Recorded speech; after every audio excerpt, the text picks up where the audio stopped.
on annonce une bonne nouvelle. Comme l'année dernière, le Chaf du mois de Av, qui est l'anniversaire de la Istalkut, de la disparition du papa du Rabbi Levi Yitzhak. Rabbi Levi Yitzhak, qui était un grand Rav de Russie, un homme extraordinaire, qui a donné toute sa vie pour Israël, est parti de ce monde et a quitté ce monde le Chaf du mois de Av. Cette année, le Chaf du mois de Av, c'est un Shabbat. Le 20 du mois de Av, c'est un Shabbat. Et nous tous, on dira les Chaim, on va faire des Idvadouyot dans la Beth Knesset, dans les Beth Knesset, dans les endroits de prière. On se réunira après les offices le Shabbat. Et donc on sera Mitvaed. On va se réunir entre nous. On chantera et on dira des Divrei Torah. Et on se renforcera dans la Torah, et surtout auprès de la Torah de Rabbi Levi Yitzhak. Cet homme-là extraordinaire, nous raconte le Rabbi. Une petite anecdote qui s'est passée avec lui, quelque chose qu'il faut se retenir, parmi tout ce qu'il a pu faire pour le peuple juif, cet homme extraordinaire qui habite la Russie, dans la ville là où il se trouvait, de très nombreux champs de blé étaient là. Et on sait qu'il donnait son hercher, il donnait, ça veut dire, la possibilité, le tampon, comme quoi le blé était kasher le Pesach, comme quoi la farine qui sortait de ces blés, c'était une farine qui était propre au matzot. Quand est venu maintenant le monde de la Russie soviétique, quand est venu maintenant le communisme, qu'est-ce qu'ils ont fait? Ils ont décidé tout simplement que tous les moulins, que tous les endroits où on pouvait faire de la farine, alors devaient appartenir à l'État.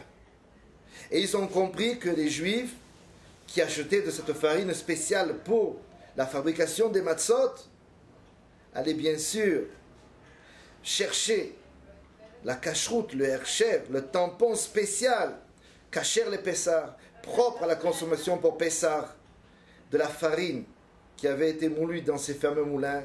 Et seul le tampon de Rabbi Levi Yitzhak faisait foi auprès de tous les Juifs. Quand le gouvernement a compris cette chose-là, vite, ils ont fait appel au grand Rav, au papa du Rabbi Levi Yitzhak. Alors ils lui ont demandé, écoute-moi, tu vas nous signer maintenant un papier comme quoi toutes les farines sont cachées les Pessah, parce qu'ils avaient peur bien sûr que s'il y a de la farine qui n'est pas cachée les Pessah, ils vont perdre de l'argent. Ils savaient que cette farine était plus chère que le reste et que les Juifs allaient bien sûr tous acheter cette farine. Alors ils avaient décidé que le Rav donne son hercher avant de vérifier la farine. Le Rav a dit non. Ah, tu dis non à l'État. Alors ils l'ont menacé. Ils ont dit, sache que si tu nous refuses maintenant de donner ton hercher, ta cacheroute, ton tampon spécial, alors sache que c'est une rébellion contre l'État. Et qu'on va t'accuser de traître à l'État. Alors il leur a dit, je peux être traître à l'État peut-être d'après vous, et je suis prêt à aller expliquer devant le soviet suprême, s'il le faut, devant le Nassi, devant le chef du communisme, je suis prêt à aller là où vous voudrez, et lui expliquer.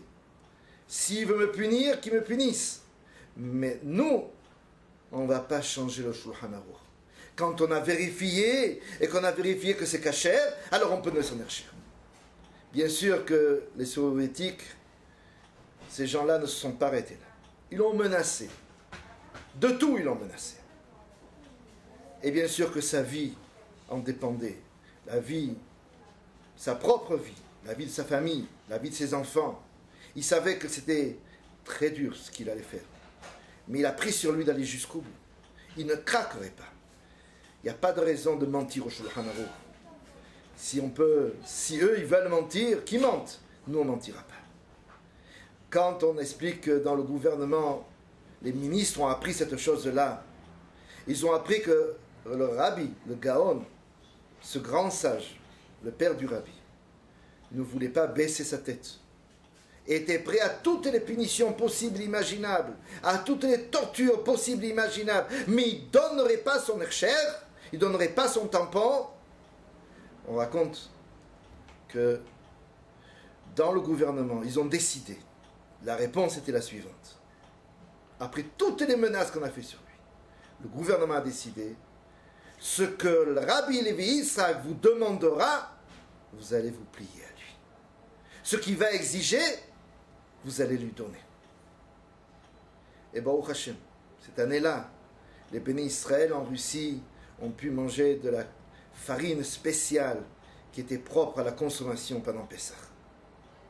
Le Rabbi nous enseigne que la Messirut Nefesh de Rabbi Levi Yitzhak, cette Messirut, ce don de soi, a permis que les portes s'ouvrent.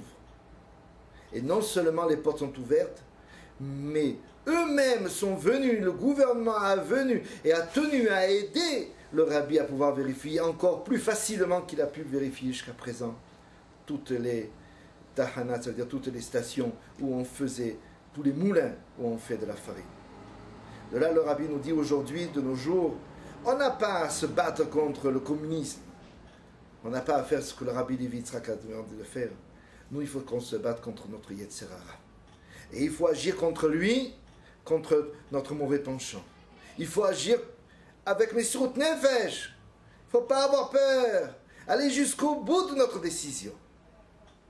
À ce moment-là, qu'est-ce qu'on va voir? Que toutes les portes vont s'ouvrir. Que tout va s'ouvrir. Et on espère que ce Chaf, ce 20 du mois de Av, qui est le jour spécial de la disparition du papa du Rabbi de Lubavitch, on sait qu'il est parti dans une difficulté, qu'il a été bien sûr déporté en Sibérie, mais là-bas en Sibérie, il a écrit des écrits extraordinaires de Kabbalah, de Chassidut, et il a écrit avec une immense Messirut Nefesh en don de soi.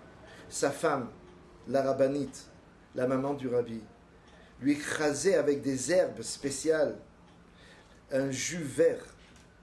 Et avec ce jus que de ces herbes, il écrivait autour des feuilles qu'il avait, des livres qu'il avait, et sur les morceaux de papier qu'il pouvait récupérer, jusque sur les morceaux de papier de cigarettes qu'il pouvait récupérer. Il écrivait ses pirouchim, ses explications extraordinaires sur la Kabbalah. Et heureux est celui aujourd'hui qui étudie ces livres. Heureux est celui qui s'imprègne de cette Torah spéciale et extraordinaire du Rabbi Levi Yitzhak, le papa du Rabbi. Yehi Adonenu, Morenu Verabenu, Melech HaMashiach Leolam Vaed.